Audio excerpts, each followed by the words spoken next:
Do you have a collection of SparkFun Quick Connect devices, but you're just not sure where to begin? Well, in this video, I'm going to show you how to interface the QwiicTwist rotary switch to the SparkFun OLED display. So let's get started. I was able to find this example on YouTube from SparkFun using the SparkFun Qwiic Pro Micro to control the QwiicTwist and OLED displays. So that was where I decided to start this project, and I used the provided link to download the sample sketch.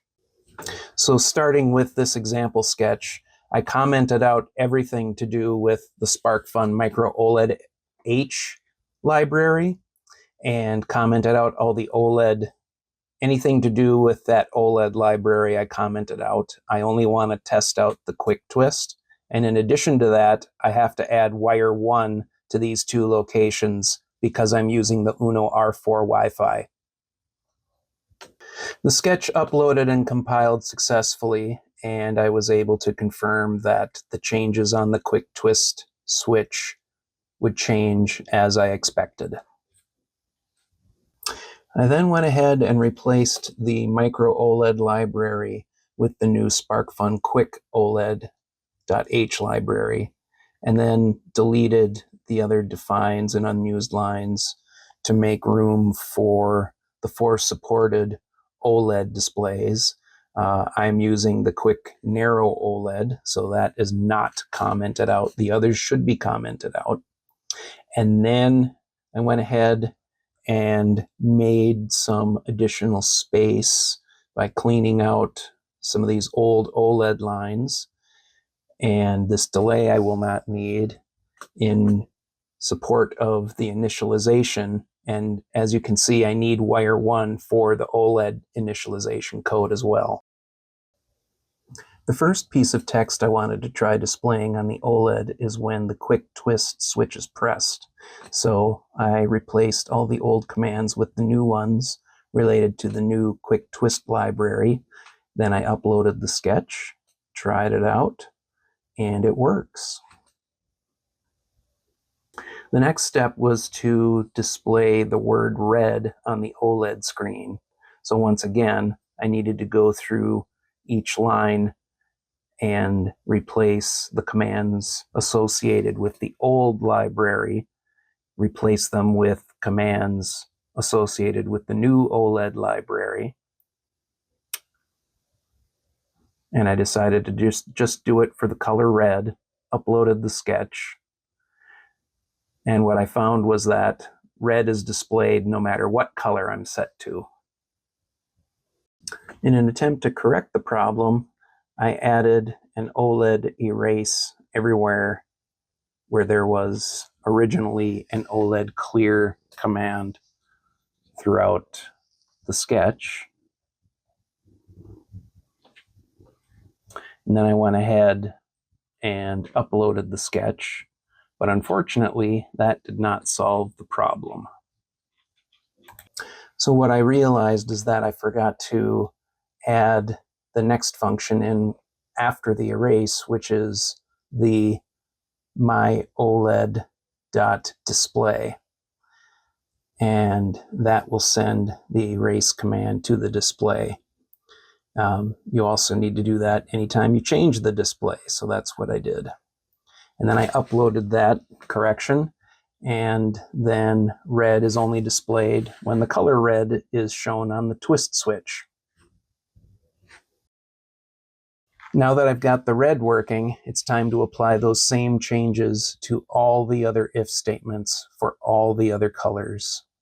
Of course, change the text to match the color of the QwiicTwist switch. And testing it out, we see that the text changes for each color change on the QwiicTwist switch. So all of that works, but I wanted to do something more than just display the text for each color. I want to actually display the counts for each color. Only the serial monitor outputs the counts for the QwiicTwist switch when it's twisted. So let's change that. So my first thought was to use twist count. We're already getting the twist count values and storing them in the integer value twist count. So I thought to just add another line to the OLED display and display that value that's stored in twist counts.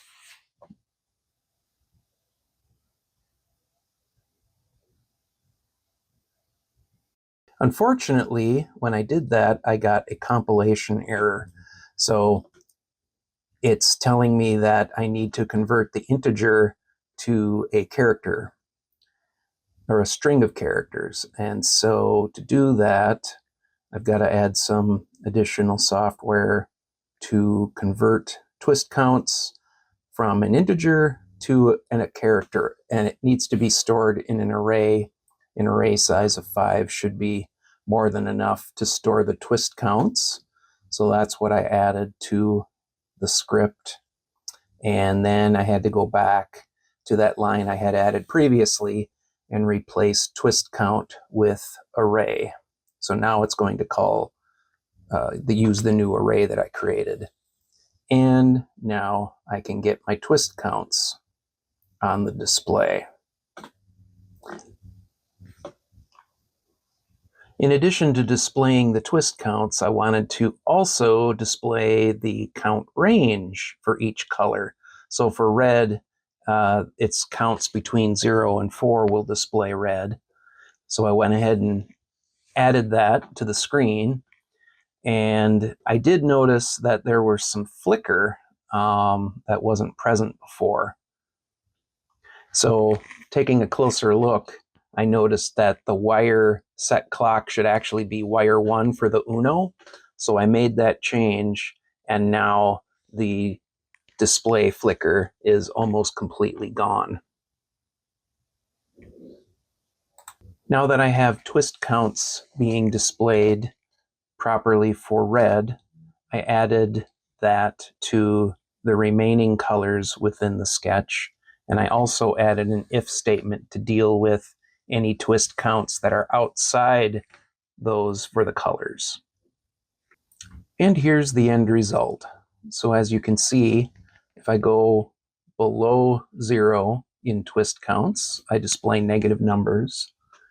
And for each color beyond red, I'm displaying twist counts. And I'm also displaying the twist count range for each color. On one of these colors, there's an error in what I'm displaying.